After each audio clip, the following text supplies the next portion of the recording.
This is Hops and Spirits Bar Conversations. Come for the craft beer, bourbon, whiskey, and great drinks. Stay for the conversations. Here's your host, Jonathan Green. Welcome into another episode. I hope you're having a great day, a great week, a great month. I can't believe the calendar's already flipped to May. Man, time is flying by here in 2022. We got a great episode for you coming up. Get you those details in here in a second. Don't forget to check us out on social media at Hop Spirits, all one word, on Instagram, Facebook, TikTok, Twitter. We're also on YouTube. You don't want to miss out on our taste test. We just did some Hard Mountain Dews. Got some great bourbons and some canned cocktails coming up. You don't want to miss those. Again, those are our taste tests. They're also at hopspirits.com, where you can find all of our past episodes from the bar conversations and our new one, the Q&A, questions and alcohol. But I don't want to waste any more time. We got a great chat with Hudson Valley Country Rock Group and our tasting notes, which is next, is with Chad Watson on bourbon prices. Enjoy the show. It's almost time. Where did I put those? Here they are. It's time for tasting notes. Joining us here for another tasting notes is Chad Watson, a.k.a. My Daily Bourbon on Instagram, part of the Bourbon Life crew, and just an all-around good guy. Chad, welcome back. I appreciate that, Jonathan. Thank you so much. And thank you for having me. I almost said welcome for having me. Well, you're welcome, and thank you for joining me. I don't think we've had too many drinks tonight at all. But we're here to talk about some drinks. First one.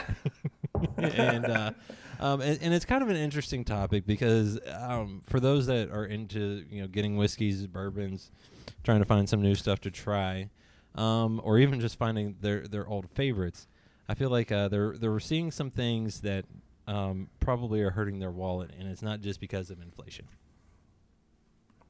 No, you are 100% correct. I mean, there's glass shortage right now. There's supply chain issues with distribution and deliveries. There's a lack of truck drivers. I mean, there's a barrel shortage coming up. There's grain shortage. There's the rye shortage from Russia that's happening right now in Ukraine. So, I mean, it's a plethora of stuff that's happening, and all the while just increasing the prices of, our native American spirit of whiskey. And it's an interesting topic because it really hit home when I was talking to you or asking maybe some topics, because I literally just saw a new brand. I'm not going to name them at the moment because I haven't actually got to talk to them, but I know their price point is going to be coming in at like $250 for a bottle that some could consider just the same old as something else on the shelf because it's coming from MGP or it's sourced from somewhere. What's your thoughts on some of these prices going up, and are we hitting like a Scotch level thing here where you're going to be paying thousands of dollars for things? So, I mean, we've kind of already had that with, Kentucky Out Dry State launched at $1,000. These Whistle Pigs are coming out at $500, $600, $700 plus. You've got the Heaven's Door from Bob Dylan. Their bootleg series coming out. I think the newest one's like $600, $650. So we're seeing all these LDs slowly creeping up in price towards Scotch territory. But then you got your basic things like Wild Turkey Rare Breed, because there's a glass shortage going on right now. They're not able to produce very much of it, and they've increased the price. So I was in Kroger, picked this bottle up. It was $51, and it was $51 on sale from $67. I've never seen a $16 price, decrease or adjustment or a sale before, but that lets me know that they are doing it just because. Like, Kroger is raising the price on this just because. Because I can tell you that most retailers are going to charge a certain percentage above cost, usually 20 to 30% above what their cost is on it. But if they can take something and mark it down $16, then most retailers are going to follow suit. I mean, Kroger is the number one liquor purchaser in the United States. So if they're going to do that, it's going to start happening, which will then lead to, if you have a $40 bottle on sale, $11 above its national average, then I think we will slowly start seeing these everyday bottles creep up. I mean, you have to look at Scotch like Macallan and stuff going from like a $50 price point 4 or 5 years ago to now over 60, sometimes 70 for just their entry level bottle.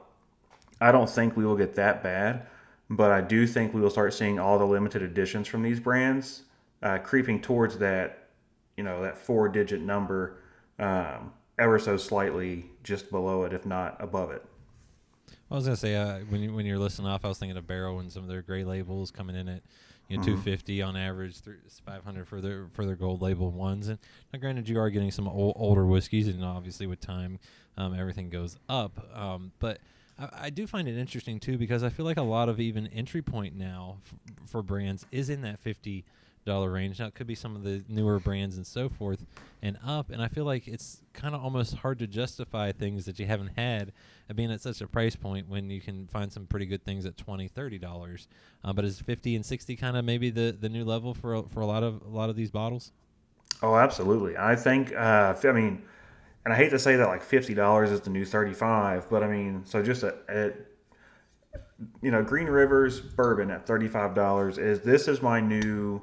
Everything has to compete with this. Every new product that a distillery puts out, every new entry level or like standard level. It used to be New Riff. New Riff or Wilderness Trail till Wilderness Trail's prices went up. But this is now that. Because if someone's going to release this is a 5.5-year-old bourbon. If someone's going to put out a 4-year-old bourbon at $100, it better be twice as good as this Green River right here. Otherwise, there's no reason for them to be charging that much. Now, I mean, there are things. I mean, of course, cost of operation and the products, if they have the contract distill or source or whatever.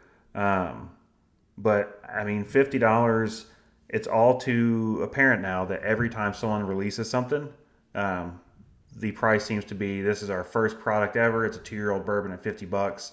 You get a 4-year-old product at $100, and it kind of scares me to see that we are slowly hitting that price point adjustment, especially with spirits becoming a much bigger seller and American whiskey growing from 2020 on. But I do notice from working on the retail side of that, I have a lot more customers who are looking into tequila because, for $35 you can get a well-aged tequila, aged in bourbon barrels, which just kind of hits home for some of these people here in Kentucky. It will be very interesting to see, because I feel like at some point there's always a point where folks won't pay it anymore. I don't think we're at that yet, but it also reminds me that you can find some very good brands for good prices. I think of Dickel and some others where you can get some older whiskey, like you said, for a good price point. And that almost should be what you put up against those new bottles. Absolutely. I mean, I second that with Dickel. I mean, people can have their thoughts on them or whatever, but no one has given you that age of whiskey and at that quality for the price point that they're doing. And I don't see that lasting too long with them, especially with the sourcing market just continuing to grow and people looking for those age statements to come back. With them having 15, 16, 17-year-old juice on the market, I look to see Cascade Hollow kind of raising their prices a bit.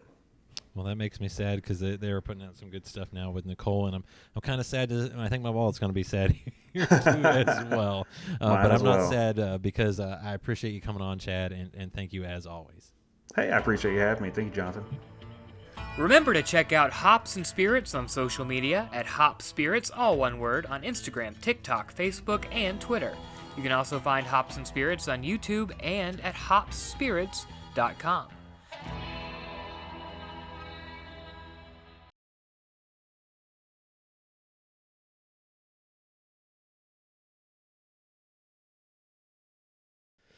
Joining us here on the Bar Conversations is Hudson Valley. We got 3 out of the 4. Unfortunately, one is being a good husband and is not joining us tonight. But we have with us Sarah and Richie Owens and Matt Farinelli. Did I say that right? That's it. Good job, man. Yeah. I realized that afterwards. I was like, well, I guess I'm going to go for it because I forgot to ask you how to say that. That was perfect. Well, every now and then I do well. I think sometimes I'm better when I don't try, because then I at least can blame it on. So, how often does that name ever get said correct, Matt?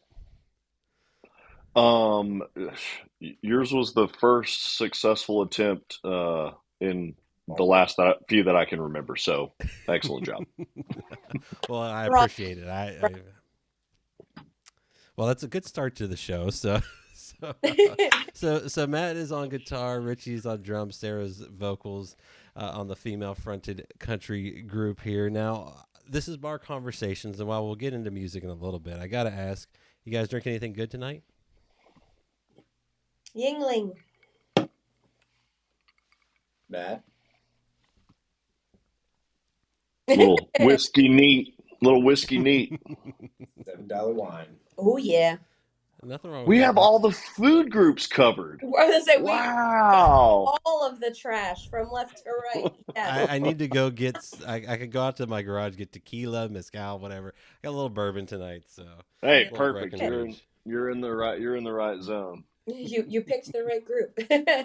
As Well, none of- and yeah, well, I was gonna say you guys got a lot of good stuff there, and I like everything, and I'm a Yingling fan because I grew up near Pittsburgh, and Yingling is close to my heart. Love some good whiskey. Wine I'm a little iffy on. It just depends on the mood. But I guess you're relaxing, Richie. Is that right? You're on vacation mode. This night's relaxation. Normally I drink beer. I was gonna say this is a first for me. I know, Matt. Yeah. Rare occasion. Now, my first question is, I was looking up stuff, and I think Matt loves to do this on y'all's videos. A little bit of a welcome to the show. You want to talk about? Can you talk about how that got started? All the fun, the bingo boingo videos y'all will put up. Yeah, there's so a to hear you say that. Oh my God. there's a radio public friendly version that we can definitely tell. Hey, we're on a podcast that we're drinking, but if you want to keep it PG-13, that's perfectly fine too. On the off chance my mom's watching this, we'll keep it family friendly. No, honestly, it started out with there's a coffee shop in downtown Nashville that has a name that's similar, and jokingly, I always talk about how I bring the redneck street cred to the band. I used to say that before I really got to know everybody. I didn't realize how representing New York redneck Sarah and Richie were. So they have certainly changed the stereotype that I thought was going on. But anyway, I mispronounce words all the time. So I basically told the band in a text when they were asking where I was. I said I'm at some bingo boingo coffee shop, and they're like, "Where?" What? And I took a picture of the sign and sent it to them, and so yeah, it just became a thing after that. And it's not bingo boingo. It's at not all. real. That's why it's No, it's not. because so many people There's ask, only- where is it? Where's Bingo Boingos? And like, you can't go There's only there. one B. It's Blank Cafe. Yeah. Yeah. Bingo boingos were like, what do you What? Had you been drinking something strong that day? Yeah, he was You drinking know- bingo boingo that morning. The Yeah. cafe. Yeah. All We jacked up on started it. caffeine. On the right foot. I was gonna say, I mean, you all seem to be having you enjoy having a little fun on TikTok, social media. I mean, is that just? I guess that's just probably y'all's personalities, just letting it shine through. For the most part. You see, is what Yeah, really. There's not a lot to this. This is it. We are just happy to be here. we don't have to put on a show. We just We are we just we just show up and have a good time, and fortunately we do enjoy each other as people, not just as professional musicians, so that always helps. Yeah. That is true. I was gonna say, I mean, if the whole band thing doesn't work out, are you gonna be a traveling comedy show? I mean, have a little fun that way. I mean, Whatever pays the bills. We probably could.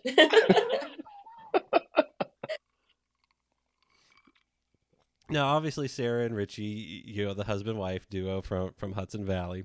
How did the band though come together with Matt and Andrew, who's on bass and is doing his husbandly duties tonight? How did all of this come together?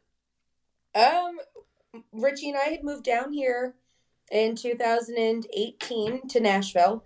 And we were, trying to put stuff together at the time for me as a solo female artist. And we just quickly realized that there was something missing in Music City and in the country genre as a whole. So we were like, let's do this female fronted band type of a thing. And we were looking for people, and we had met Andrew first, and we had some mutual friends from back home because he's originally from Jersey, but we didn't meet until we were in Nashville. So we went out for drinks with him and his wife at the time, and we were having, a good time. And somehow the band thing came up, and Matt was the same way. We were looking for somebody, and we had a mutual friend who had suggested that Matthew join our little whatever we were doing at the time, and met him for drinks, and that was, sealed the deal. It was instant. Yeah. Me, Andrew, and Sarah, like as soon as Matt sat down, we talked for like 10 minutes. We're like, "Yo, you want to be in a band?" Did you know what you were getting into, Matt, when all that happened? I'll say no, but I don't know. I don't think they knew what they were getting into. Second back, yes. So, I mean, obviously it seems like you guys had a connection just from the meeting, because you really didn't know anyone prior to. I mean, were you kind of shocked at maybe how well it all just kind of fit? Like, I mean, it seems to be like you're just one big goofy family. It definitely a meant to be kind of thing, because it was, yeah, for sure. Yeah, it was, you couldn't have made it up. It just worked.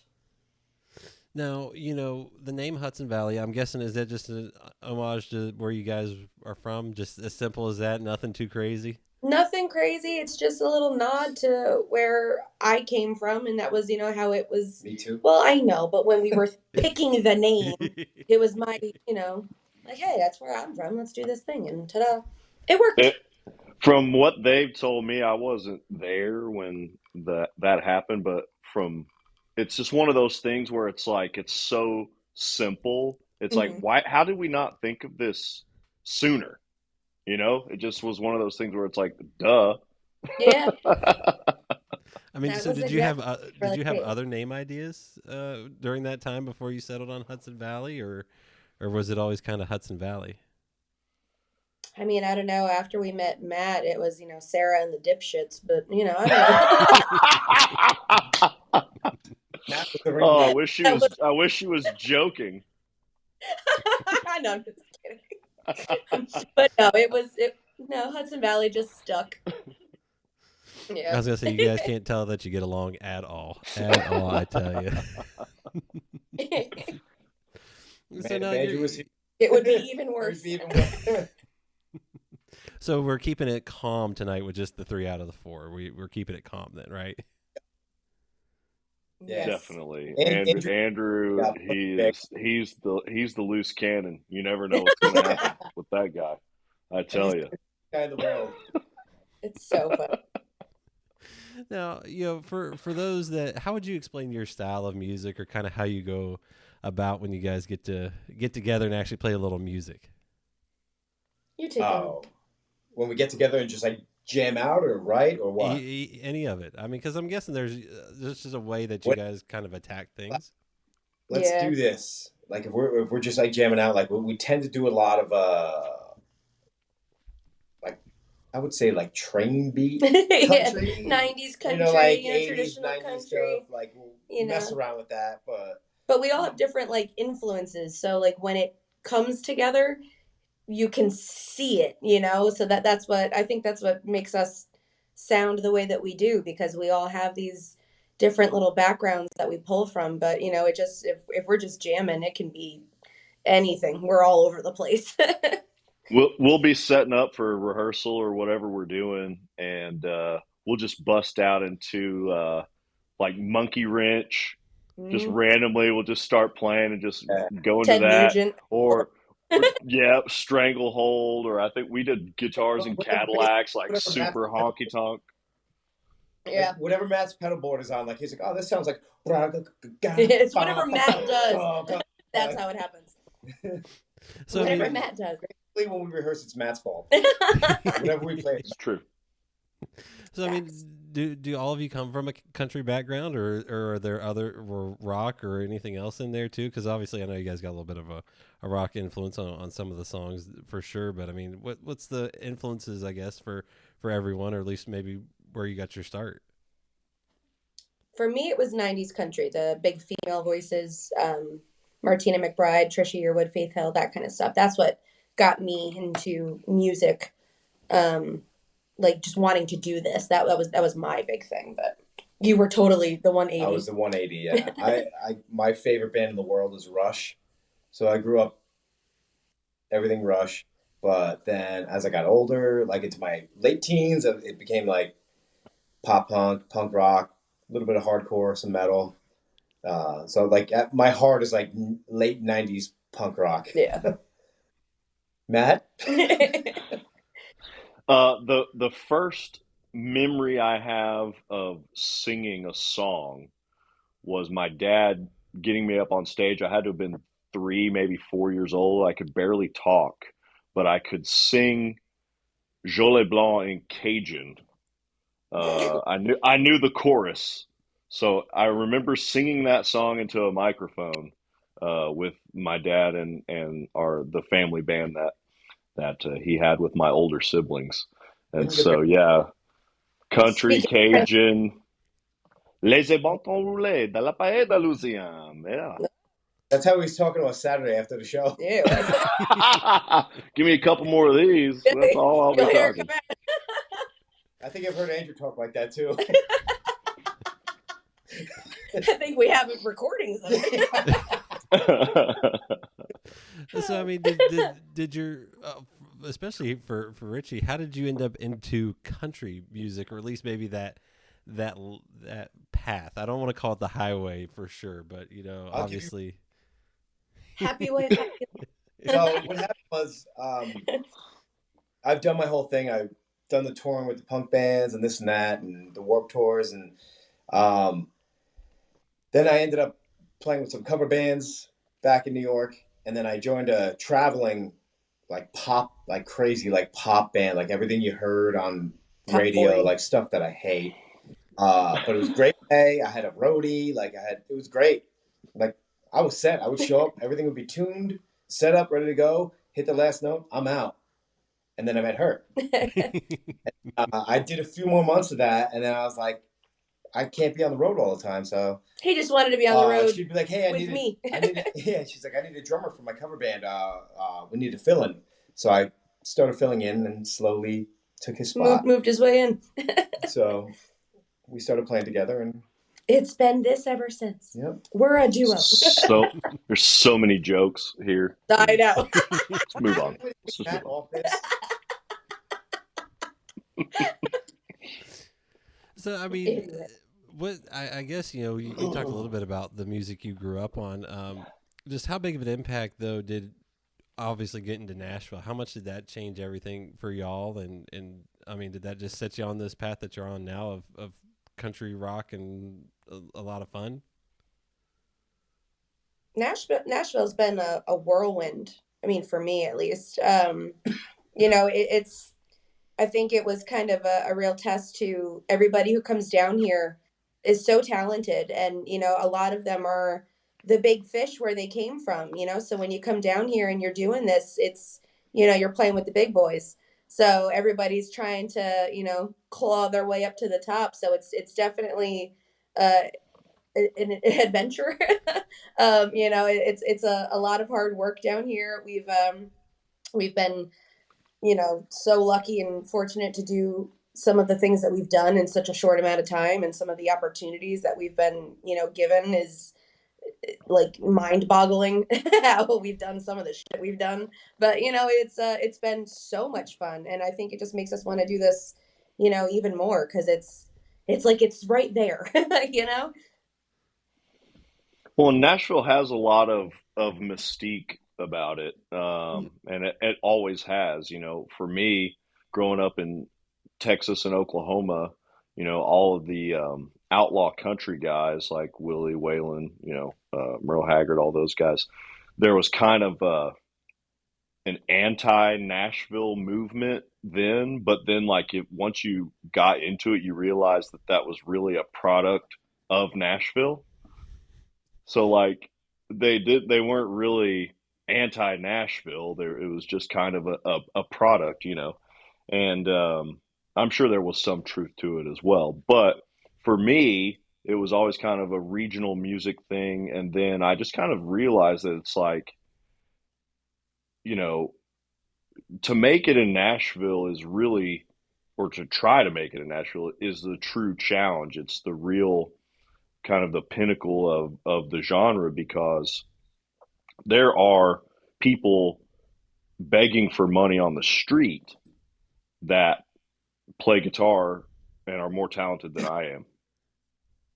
So if you can come and fight and work your way up and put in the hours, we call it cutting our teeth or paying your dues, you know, whatever you want to say.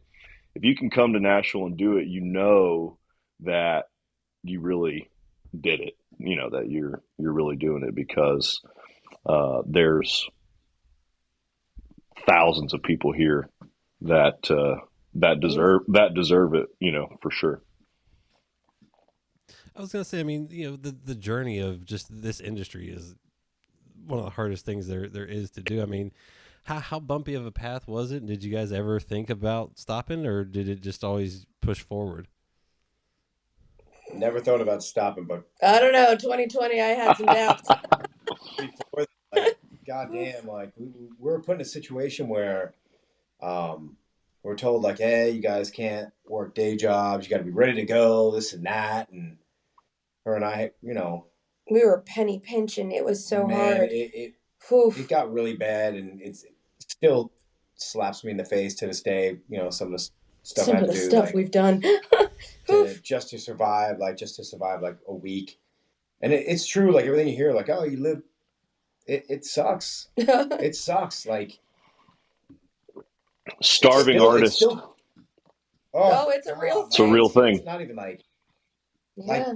brutal, like selling drum sets and selling snare drums and just to buy groceries. It was groceries for the pathetic. week. Yeah.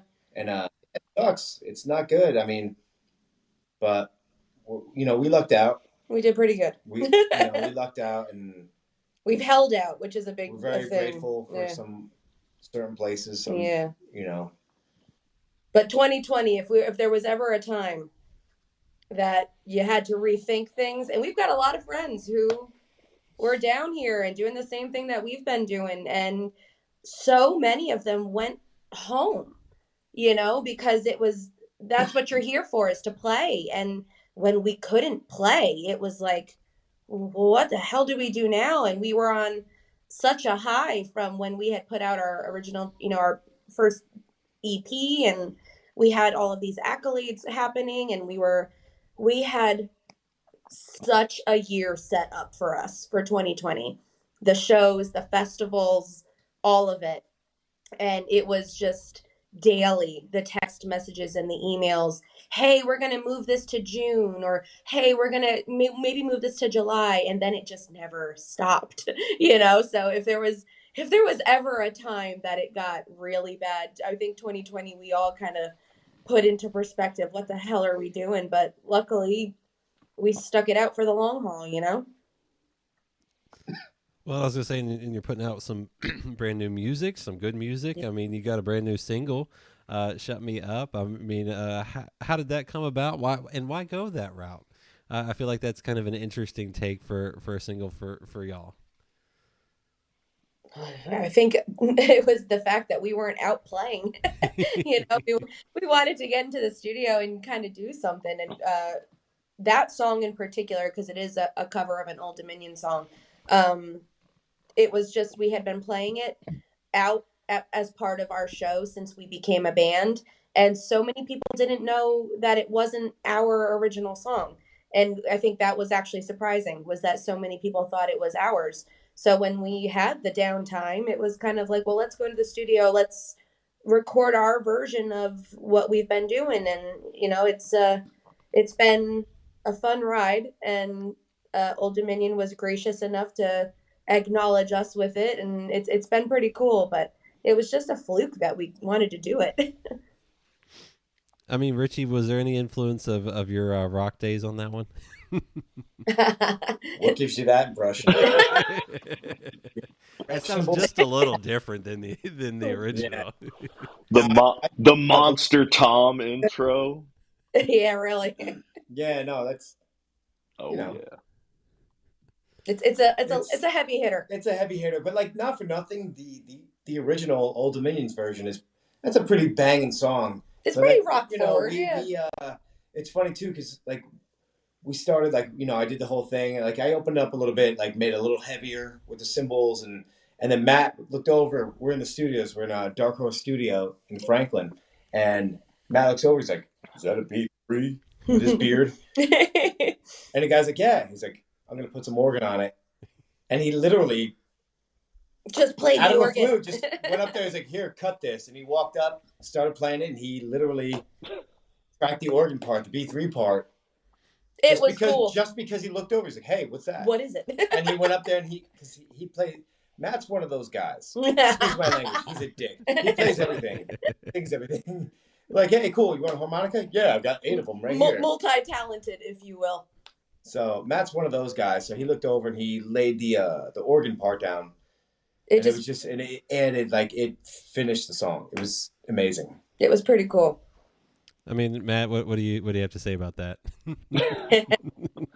Well, I've never played a B3 organ before, so I surprised myself a little bit. But he's modest too. Yeah. But I do play piano. That was what I started on, and I always tell people if they want to become musicians, or even if they're later in life and they've always wanted to, I always tell them, learn to play piano. It is so helpful. I mean, even when I'm playing guitar, a lot of times I am mentally thinking and plotting out the lines on a keyboard in my brain and transposing it to the fretboard, because I've been playing guitar since I was 13 and I'm older than that now. But when I look at a guitar, I still don't see it like I do a piano. And I don't think I ever will. So anyway, that it was cool that I could just walk up to the B3 and play it, but I cheated a little bit. I knew how to play piano. So,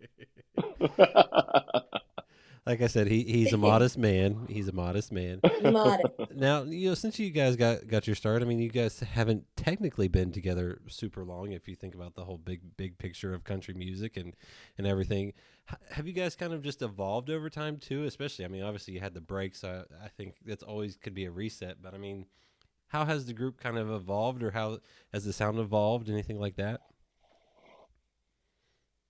I think we've got more comfortable with each other. I think that we play so often together that I know what these 3 idiots are doing before they do it. You know what I mean?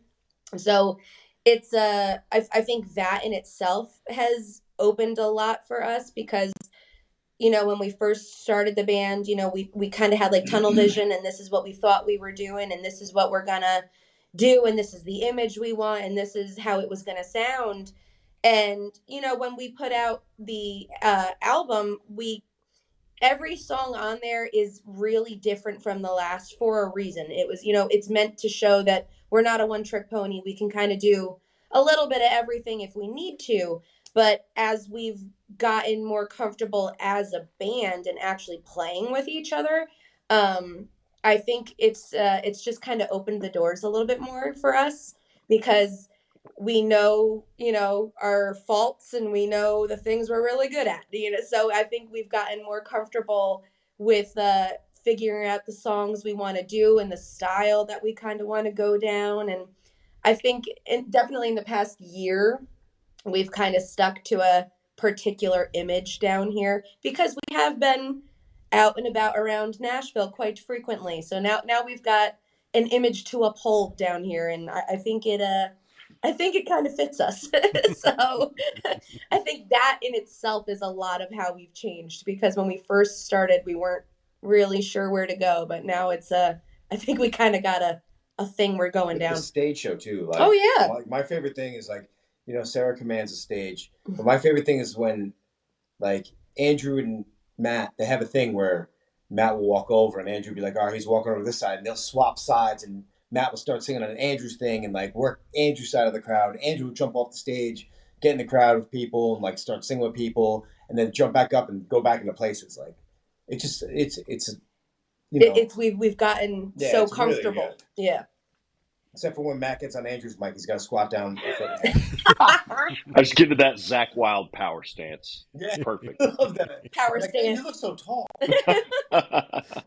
Well, I mean, I was gonna say, I mean, what can folks expect when they go see you live? Because it seems like it's a lot of fun. That one's Matt. Matt, you take that one. Well, there's something for everybody, When I remember first kind of playing, I would be playing guitar, but then I'd just be watching Richie because I hadn't ever seen a drummer that could like throw the sticks and twirl them and keep the beat going, from where I'm from, small town of Oklahoma. I was just lucky to find a drummer that could keep the beat. So, that's so entertaining to me. But then, for music lovers and vocalists, we've incorporated a ton of 3-part harmony stuff, and still to this day, like our song "Baby Goodbye," which was like one of the first singles, I think, or it was just an early song that was recorded. When we do it live, we do a break and we sing the first part of the chorus a cappella, 3-part harmony. And that one part makes that like my favorite song of ours that we do still to this day, just because of that one little change from like the recording to the live show. So, just little moments like that. I call them magic moments or whatever, there's just things like that, and they happen all throughout the show. So for people in the crowd, we hope that we're feeling that. So we hope it comes across because it's authentic, Well, I think I was gonna say, I think I saw too where with some of the things you guys have going on, you'll take a request every now and then and play that. How was Stacy's mom, and how did that go? How did that go? These boys will try anything once. So that one's not going to go in the rotation. No. I think we did just enough of it to justify keeping the person's money that requested it, It's like we have to do something. They threw money at us, We can't not do it. We can't not acknowledge it. Down here that won't they'll get money and be like, hey, do this, and be like, yeah, no, but keep the money. It's like if you give us money, we're gonna damn near try anything. If you want to hear it real bad. If you want to hear it really bad, we can play it for you really bad. Yep. That's how it goes. Hey, we have respect for the audience's requests, more than our own dignity. Oh yeah. I love that, but I mean that also just goes to that's who you guys are. You guys are there to have a good time. You're also there to put on a show for folks, and that's what they're getting. Playing at Ole Red and earning some residencies kind of across Nashville. How has that been, and what has that done for y'all? Life-changing. Oh yeah, it's seriously been game changer for us. The particularly with the Ole Red family and the Opry family, the things that they've been, the things that they've given us and been able to do, it's been awesome. We're forever in debt to them for the way that they've treated us and helped us through, during the pandemic and the opportunities that they've given us. Like we've played outside of the Opry, we've done the Ryman, we've done so many things that we have no reason to be doing, but we're very thankful for it. Best. Yeah, they've been so good to us, and we're truly family. It feels that way. They treat us like family. They feel like family to us, I know. And I mean, they can ask us to do anything. You know, they're like, hey, these people canceled last minute. We're there. Hey, we've got this event, and you know, we need somebody who can do a little acoustic set. You know, can you and Sarah do this? And it's just like, absolutely, we'll be, you know, 100%, because, you know, I come from a big family, and it's a community, and everybody takes care of each other. And to have that type of feeling in Nashville in the professional sense, I mean, it's so amazing. Yeah, it's So awesome. Well, I mean, you know, you guys obviously have been able to do this pretty successfully now. You've been able to put out some songs, working on some new stuff. I mean, when you're working on new songs, or even just going kind of through the writing process and all that, how does that work for y'all? Are you pulling from past experiences, ideas that come together, maybe kind of just it's a story that came into your head? How does it work for y'all? Because I always love to hear how it works for folks, because I feel like it's different for everyone. Or when you wake up. I literally this is so dumb. So I literally woke up. It was 2 days ago. Yesterday. Yeah, was it yesterday? I woke up. I was singing a song into my phone in my dream, and I kept hearing it. So I literally grabbed my phone and whispered the song into my phone while Richie was sleeping, because I had dreamt it. Like, She woke up. She had like mumble like a few words, and like I was had the whole vocal medley, like I have the everything. whole chorus down, and I showed him. He's like I'm whispering it, but I was like, that's all I needed. But I know for me personally, when writing the songs, and aside from this song that we put out being a cover, I've had a hand in every single one that we've put out. We have definitely dabbled since then as a band, and that's like definitely the route we want to go down. So we've got a couple under our belt, like as a group writing together. But for the ones that I've put out that people can hear currently, I think pulling from past experiences, and experiences of people that I know helps a lot, because I love that narrative of country music, of like writing a story, telling a story in a song. So I think when you've kind of got some truth behind it, it comes across that way, and it's a lot easier to write when you're not making shit up. So that helps a lot. Well, it makes them relatable. I mean, if they can see themselves, or even someone they know, that's when they go, they can sing along and go, "That's so and so in my life," and that's got to be a connection. Absolutely. You can tell when it's real and when it's fake too. Yeah. Yeah. I wish I could say there was a formula to it, but I've had to shelf like an idea for years, and then like 4 years later, I'll be like, oh, and I can finish the song. And then I've also been in the shower and like had to turn the water off and jump out and grab a pen and piece of paper and write an entire song, three verses, a chorus, and a bridge without any break. You know, like 10 minutes, and the whole song is just written because it just hits you. So I've done. you know, it's just one of those things where it's an amazing feeling, but it's also like so frustrating, because it's like, can I just knock one of these shower songs out every morning? Like, can we just do that? Unfortunately, it's not. It's for me, it's not that easy. But you know, it's just there's different methods, different things. When I get like a writer's block thing, I will go listen to either the radio, or I'll just like type in a Pandora station, or which, you know, that's so funny. I'm using that lingo. I don't even know if Pandora's a thing anymore, but I'm aging myself. But anyway, I'll listen to other people's songs, and like if I hear a song and they're saying something, I'll treat it like a debate or an argument. So then like I will write a song that is like a rebuttal to whatever they were singing about.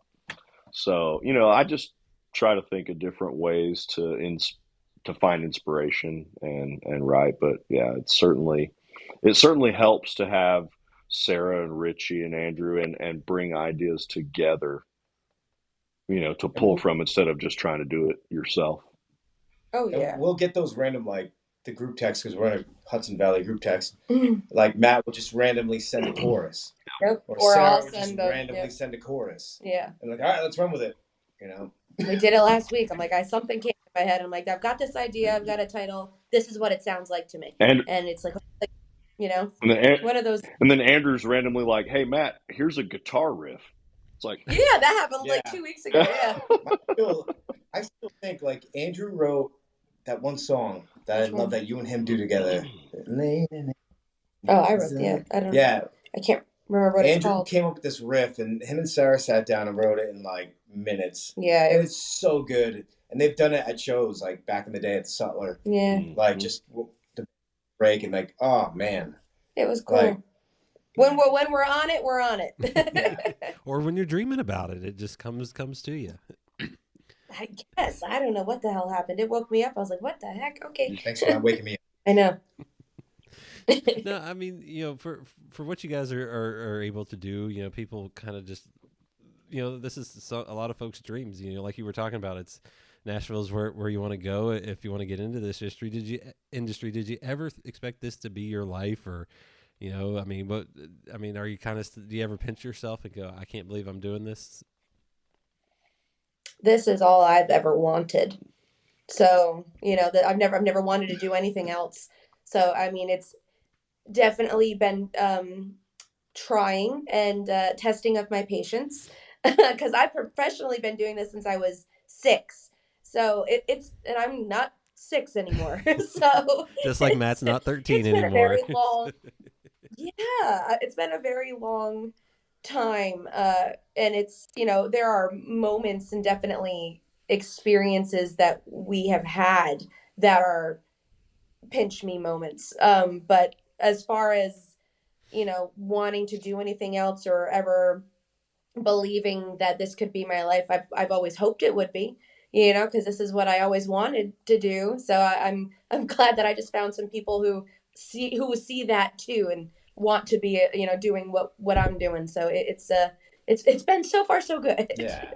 And the fact with Matt and Andrew, like, again, like, because, Sarah and I at the beginning, when we came down here, Andrew's been with us since day one. Yeah. Like, and he's like, I ain't giving up on you guys. You know what I mean? Like, can't thank him enough of Matt. I mean, now they're just in it now. They're stuck. Ride or die. That's it. Ride or die, baby. And, for my last question, to kind of wrap things up, obviously, if folks want to find out more, they can go to HudsonValleyBand.com, follow you guys on social media. What can folks expect from you for the rest of the year? I mean, what can you tell us that is recorded that you won't get yourselves in trouble for? I figured I'd put that in there so you don't get yourselves in trouble with anyone. Yeah. Well, we've been in the studio this year already a couple times. We've got a handful of songs that we plan to release this year. Not entirely sure how we're going to release it yet, whether it's going to be, like a full body of work, like an EP type of a thing, or a couple singles and maybe the whole thing. We haven't gotten to the logistics of it yet. But I think that the next thing that will happen for our fans and the people who follow us is that we are doing a project right now that is near and dear to our hearts. And I think that anybody who knows our catalog of songs will be very happy to hear this little change up of things that we're doing.